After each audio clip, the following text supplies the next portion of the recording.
As mentioned before, in View you will render often. Another place where we can go to render if we just don't want to render in our main camera view is to this button up here. If we left click on it, we're going to render with the default options. If we want to change those default options, we can right click on this button, which opens the render options window. I'm going to go through and just briefly cover what each of these things do. The first group we have here on the upper left is the Reset Render Quality. Preview is the commonly used setting when working with a working scene. Final is used when you are ready to render the final. Broadcast is used for utilizing other computers with View installed to help render your project. User Settings option allows you to change the options, which are grayed out over here. So if I select user settings, it'll make those available to me. So the default is preview, and then final is final render. The next group we have down here is renderer, and right now the default is set to internal. You can choose external, which will allow you to use render cows, or you can use a rendered node network, and that's if your View license is set up to a View Render License Manager. The next area is Render Destination. This is used to tell View where you want the render to go. So for preview purposes, we usually choose Render in Main View. You can also choose to render to screen if you want to set a certain screen resolution. We can render off screen, which will allow us to save it to a location on the hard drive, but as it renders it doesn't appear on the screen. And the default is usually set to render in main view, which is the preview setting. The next option below that is render what. So you can go in here and you can select render certain layers only or render everything. And then there's several options underneath here that allows us to further choose what we want to render and what we don't want to render. The next area is kind of like this middle area here, and we have render quality, and that becomes available to us when we choose user settings. Most of these are grayed out unless you have user settings dotted in under the preset render quality.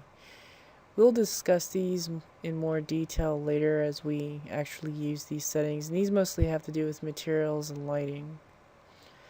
The next area below that is advanced effects quality. And there's a slider bar here which says faster and it says better. If it renders faster, it's not going to be as good visual quality, but if it has very good visual quality, it will take much longer to render, and right now the default is set to 46%. And we can choose edit to further tweak our settings, and we'll discuss more about what these settings do and when we would use them in later chapters when we discuss lighting and plants and materials.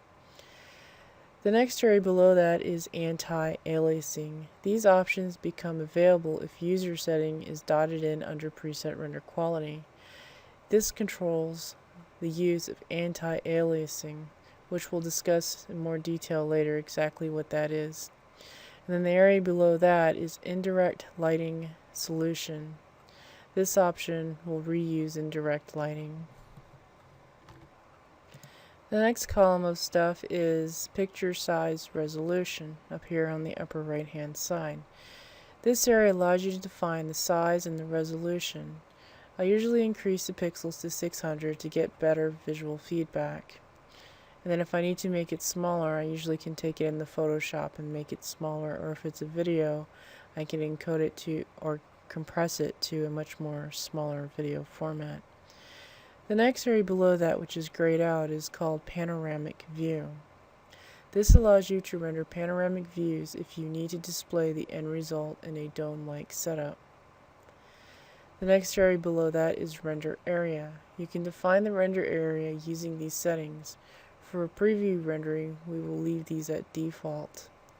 The next area below that is Memory Optimization.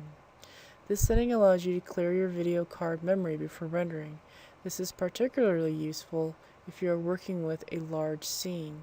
The only drawback to clearing out the video memory is View will have to regenerate the OpenGL data, which can delay refreshing the viewports. The next area below that is beep when render completes. If the render is less than the 1 minute default, it will not beep. And then after that we have our standard buttons that we typically see. We have resume render and then render. If View is able to resume the render, this button will become available to you. And then the bottom button, the render button, you press this button when you actually want to go ahead, accept these changes, and render the scene. And then we have these usual 3 buttons. If I was to press OK now, it will save these settings and close this window. Exit will cancel the settings and close this window. And then we have this render, which I just mentioned.